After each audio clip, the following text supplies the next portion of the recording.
25.5. That's the rule. Next, Pomodoro 6. Again, link with acids and base. Main focus acid bases पे अभी. Acids and base क्या होते हैं? फिर हमने पढ़ा कि उनको कैसे इंडिकेट किया जाता है. So that was the next. उसके बाद हमने पढ़ा कि एसिड्स और बेस डिफरेंट कंपाउंड्स के साथ कैसे रिएक्ट करते हैं. क्या अब रिएक्शंस थोड़े आसान लग रहे हैं? सच सच बताइएगा, क्या अब रिएक्शंस थोड़े आसान लग रहे हैं? Can you give me 3 classifications of the reactions that we have done? First was reaction with metals. Second was reaction with neutralization reaction without evolution of gas. And third was neutralization reaction with evolution of gas. है ना मस्त? Easy था. अब आते Pomodoro number 6 पे कि भैया पता चल गया कि एसिड बेस इंडिकेट कैसे होते हैं, पता चल गया उनका रिएक्शंस क्या है. बट एक बहुत बड़ा क्वेश्चन ये था कि यार how do we determine the strength of acid and base. अब इसके पीछे ना एक मस्त छोटी सी कहानी बता रहा हूं, बड़ा मजा आएगा इस क्लास में क्योंकि माहौल वैसा बना हुआ है, मूड बन चुका है.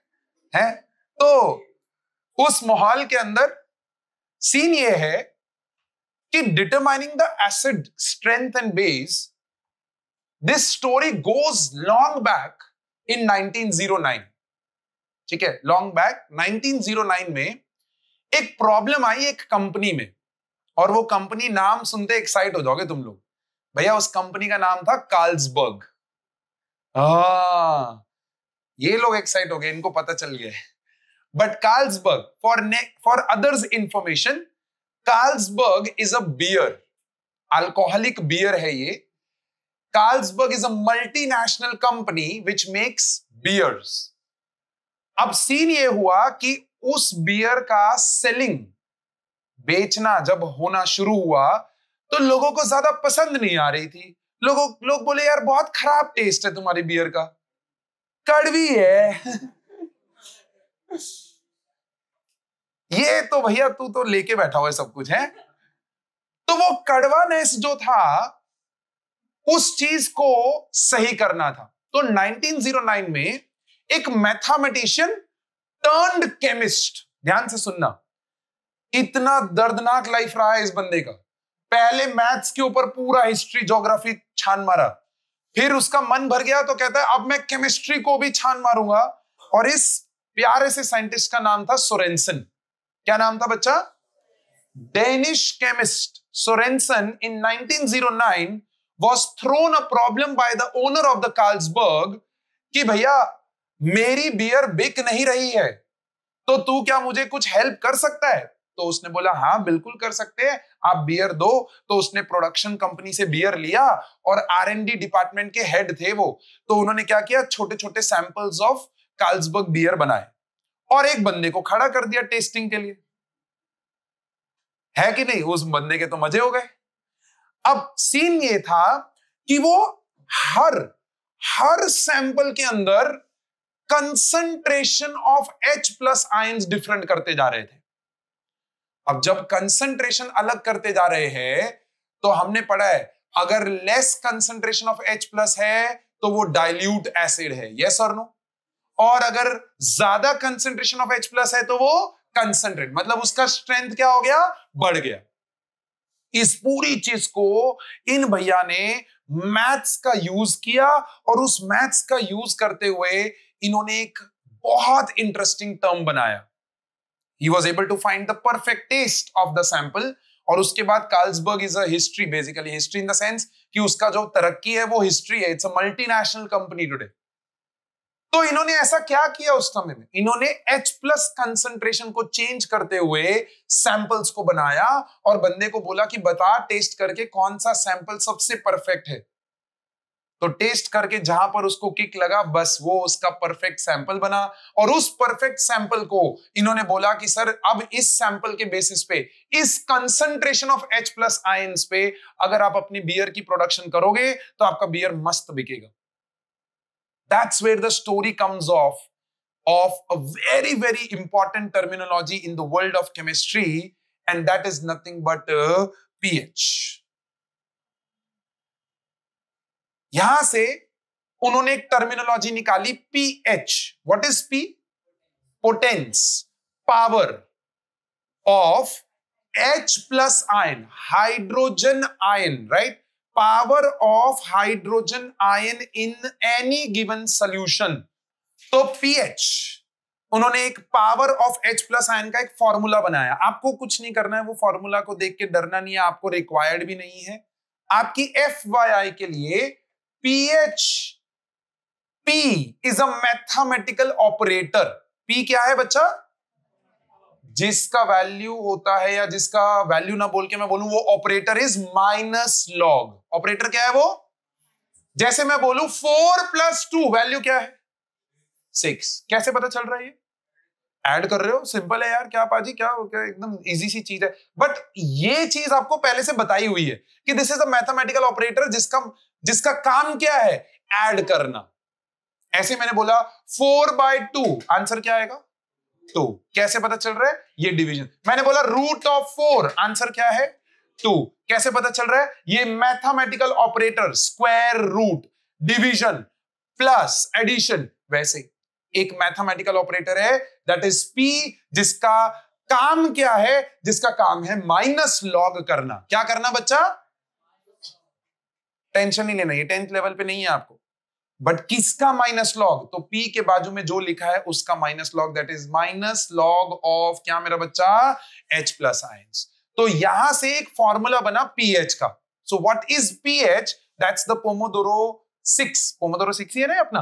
हाँ, 6 पोमोडोरो का हेडिंग डाल लो, strength of acid and base. Strength of acid and base, और उसके नीचे पहला टर्म लिखो pH. पहला टर्म लिखो pH.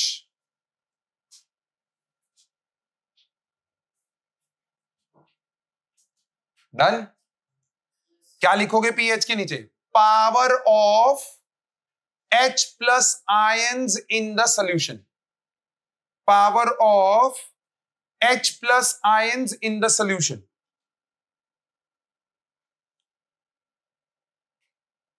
हो गया? FYI, जस्ट FYI, आप नीचे लिख लो pH is equal to, mathematically it is equal to minus log of H plus. FYI, कुछ नहीं और कुछ नहीं है इसमें. Just for your information at this stage. कोई न्यूमेरिकल नहीं आएगा इसके ऊपर base, so relax.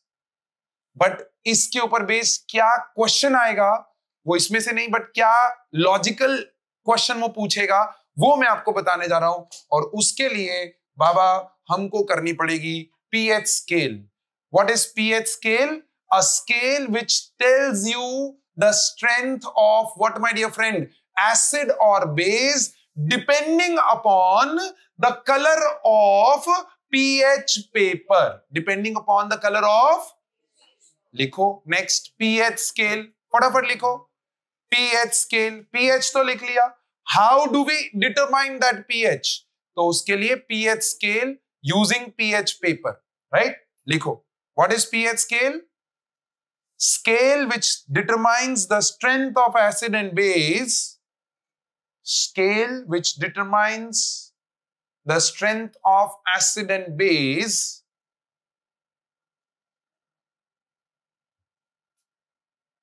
Strength of acid and base.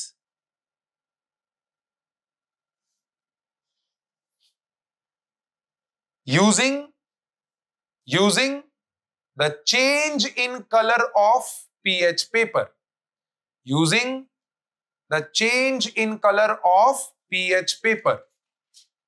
और वो पूरा रेंज यहां पर दिया हुआ है आपको. बट क्या ये पूरा रेंज आपको याद रखना है? नहीं. मैं आपको यहां पर कुछ रेंज लिखने के लिए बोल रहा हूं जिसके ऊपर बेस्ड क्वेश्चंस होंगे. एंड दैट इज, बाबा ध्यान से देखो, दैट इज आपको पहले लिखना है pH पेपर, और उसके नीचे आपको लिखना है रेड, और उसके बाजू में लिख लेना है स्ट्रॉन्ग एसिड. ठीक है? उसी के नीचे नियरली येलोइश ऑरेंज अगर आता है, येलोइश ऑरेंज, येलो कलर के करीब करीब आता है, तो उसके अंदर आप लिखोगे weak acid. Yellowish orange, yellow ही लिखो एक्चुअली में, pH paper generally yellowish colour का होता है। हाँ, ये ऑरेंजिश ही हो जाएगा, वीक एसिड ऑरेंजिश हो जाएगा। अगर वो कलर ग्रीन टर्न होता है तो सॉल्यूशन क्या है मेरा बच्चा? न्यूट्रल। अगर वो ब्लूइश कलर आता है तो it is a weak base, and if the color is violet then it is strong base। इतना लिखना है बस आपको, पूरे पीएच कलर जो चेंज है ना, पीएच रेंज जो कलर चेंज, वो आपको बस इतना लिखना। फेयर है? लिख लिया आप लोगों ने? Easy? Alright, shell I rub this?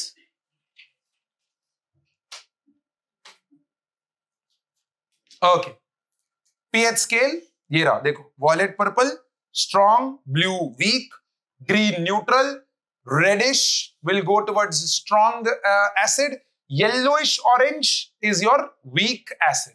ठीक है, बस इतना ध्यान रखना है। पीएच का स्केल बना लो 0 to 14, 0 to 14 स्केल बना लो, 7 न्यूट्रल, 7 से नीचे एसिडिक, जो लिखा है यहां पर, बस बेसिक, दैट्स इट। खाली एक स्केल बना के रखो भाई, ऐसे बॉक्स मत बनाओ ना ना, just a single line, 0 to 14, 7 neutral, 7 से नीचे एसिडिक, 7 से ऊपर बेसिक, जस्ट मेक दैट। बना लिया?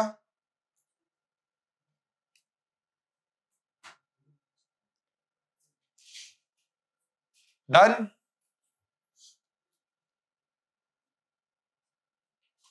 एसिड बेस समझ में आ गया तो next pomodoro is going to be of salts, वो अपने आप समझ में आएगा, बहुत सिंपल है। चलो नेक्स्ट, सम इंपॉर्टेंट सॉल्यूशंस हमारे अराउंड जिनके पीएच थोड़े थोड़े आपको पता होने चाहिए, थोड़े थोड़े, ये पूछे नहीं जाता है 10th लेवल पे, they don't ask this, but I have kept a descriptive picture, I will give you 10-20 seconds, just observe and you will get to know कि कौन कौन से मेजरली एग्जांपल्स पूछे जा सकते हैं। एक ब्लड, दूसरा मिल्क, ठीक है, फिर ये संतरा और या फिर टोमेटो में से कोई एक आधा क्वेश्चन आ जाएगा। Vinegar is another important example. तो ये और ब्लड, ये सोप्स जो जनरली यूज करते हो ना, उसमें से आपको पूछे जाने के चांसेस हैं कि भैया बताओ ये एसिडिक होता है, बेसिक होता है। वो सिंपल है यार, यू कैन इजीली गेस कि भैया ऑरेंज आ गया तो सिट्रिक एसिड है तो वो एसिडिक होगा, है टोमेटो आ गया तो कौन सा एसिड होता है? ऑक्सैलिक एसिड है तो वो एसिडिक है। बैटरीज आ गया तो बैटरीज के लिए मैं आपको याद करवा देता हूं, कार की जो बैटरीज होती है उसमें H2SO4 होता है, वो याद रखना। कार की वो बड़ी सी बैटरी होती है ना, उसमें H2SO4 होता है, एसिड्स होते हैं राइट बैटरी के अंदर। स्टमक एसिडिक होता है, HCl एसिड होता है उसके अंदर। हाँ, ये पूछा जा सकता है which acid is present in stomach, तो HCl, that's something that can be asked। Water neutral है, हाँ। कॉफी एसिडिक होती है स्लाइटली, वेरी स्लाइटली, देखो ना, इट्स लाइक 7 से ऑलमोस्ट नियर है। इसीलिए आपको टी कॉफी के लिए मना करते हैं, बिकॉज स्टमक ऑलरेडी एसिडिक है, उसके ऊपर और कॉफी और टी आप पीते जाओगे तो स्टमक बिगड़ जाएगा। इसीलिए कैफीन जनरली कहते हैं ना is not good for health. Why? This is the reason. Correct है। बाकी आपके सामने है, soaps are drain cleaners, basic. आपकी जो स्टमक टैबलेट्स, एंटा एसिड्स बोलते हैं इनको, क्या बोलते हैं बच्चा? ये सारे की सारी आपकी क्या है? बेसिक नेचर है। Blood again very slightly but alkaline side पे होता है, बेसिक साइड पे होता है। 10 seconds, जस्ट ऑब्जर्व।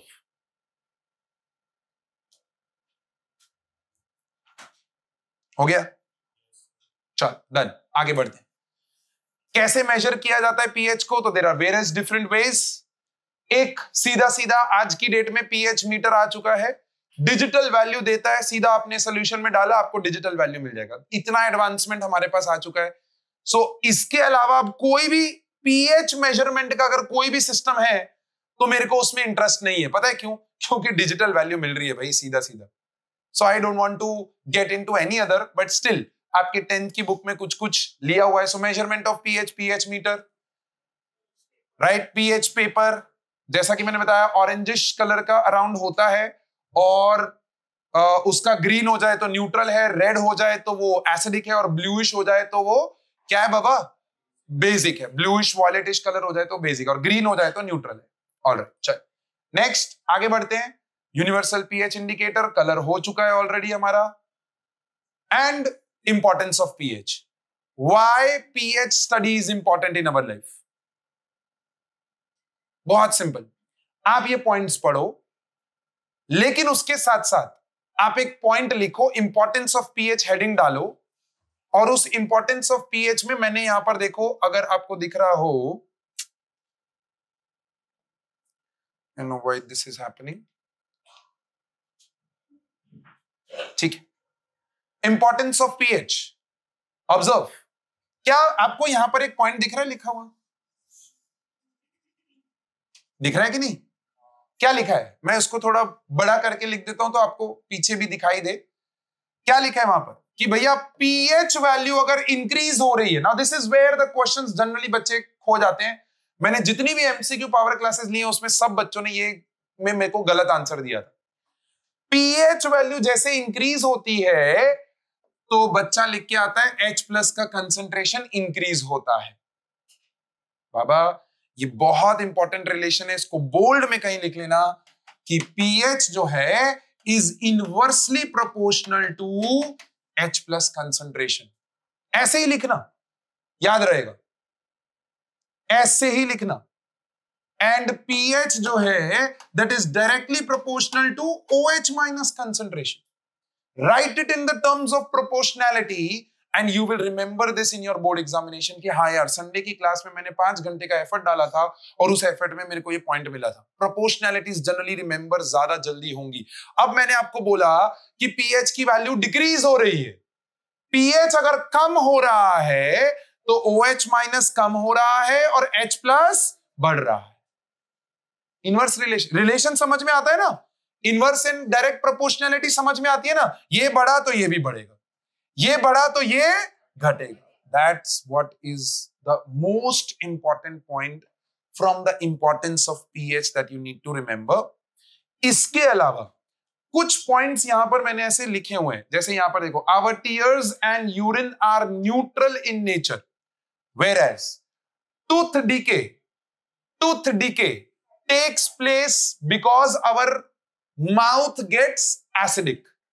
आप जब क्या करते हो, फूड खाते हो, चॉकलेट्स खाते हो, कोल्ड ड्रिंक्स पीते हो, और वो जब आपके माउथ में रह जाता है, when you don't brush and you just sleep like that, तो आपका टीथ जो है वो वैसे तो किसी भी चीज से डिग्रेड नहीं होता है, इट्स वेरी वेरी सॉलिड, लेकिन ये जो एसिड बनता है आपके माउथ में because of the food that is left behind, उसकी वजह से ये डीके जो है वो होना शुरू हो जाता है। और ये कब होगा? जब आपका माउथ का पीएच लेस देन 5.5 हो जाएगा। ये वैल्यू इंपॉर्टेंट है आपके लिए। सो इंपॉर्टेंस ऑफ पीएच में पहला, tears and urine neutral, tooth decay less than 5.5 pH पे होगा, rain becomes acidic, acid rain जिसको बोलते हैं, विद लेस देन 5.6। तो आप देख रहे हो वैल्यू नियर बाई है, तो एक वैल्यू याद रख ली, ये दोनों पॉइंट याद हो गए। That's the trick over here. एक वैल्यू याद रखी, दोनों पॉइंट याद हो गए। अच्छा, बी स्टिंग, ये देखो, ये मैंने वो स्वेलिंग भी थोड़ा सा ड्रॉ करने का कोशिश किया। बी स्टिंग अभी बताया था, फॉर्मिक एसिड क्या होता है उसमें, फॉर्मिक एसिड आपका स्किन उसको क्या करेगा, स्वेल करेगा। क्यों? क्योंकि वो फॉर्मिक एसिड बॉडी में जाने लायक सब्सटेंस नहीं है, so your body will what take actions to keep it outside the system, और उसी की वजह से वो स्वेलिंग, वो फोड़ा जो बनता है ना, उसके अंदर आपका वो एसिड रह जाता है, and then it washes away जब वो हील होता है। So that's what you need to understand. इसके अलावा एक और पॉइंट, ये तो लिख ही लेना है आपको, इसके अलावा एक और पॉइंट, सॉइल का पीएच बहुत इंपॉर्टेंट होता है। Soil pH is very important. अगर सॉइल का पीएच सही नहीं है तो आपके फार्मर्स के जो प्लांट्स हैं या उनका जो एग्रीकल्चर ग्रोथ जो वो कर रहे हैं, वो बेसिकली क्या हो जाएगी, खराब हो जाएगी। अच्छा, एनीवन, एनी गेसेस, सॉइल का पीएच कितने से कितने होना चाहिए? जनरल रेंज, ठीक है। कुछ क्रॉप्स के लिए we have to keep it more acidic, कुछ क्रॉप्स के लिए more basic, but what's the general range है?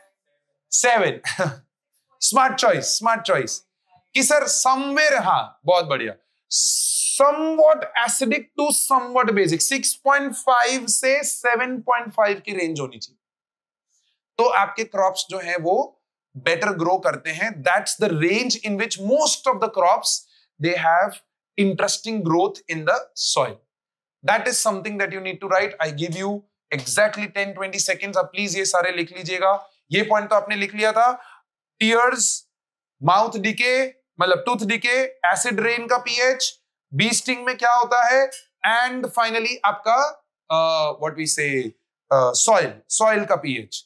ये वैल्यूज लिख लेना, इंपॉर्टेंट है वैल्यूज लिख लेना. बाकी एक यहां पर थोड़ा सा ऐसे रफ एंड ड्राइंग किया हुआ है. 10th पोमोडोरो के अंदर आप पूरा का पूरा आज क्लास जो है वो लिंक हो जाएगा आपके लिए, right. So this is all about your pH scale, how to determine the strength of acid and base. Shall I minimize this? All right. Prove your mastery. क्या mastery prove करनी है वो मैं questions just एक hint दे देता हूं, but this will come in your group and you have to find the answers to this. Okay? चल. With this, we'll move towards Pomodoro number 7, which is all about salts and their formation.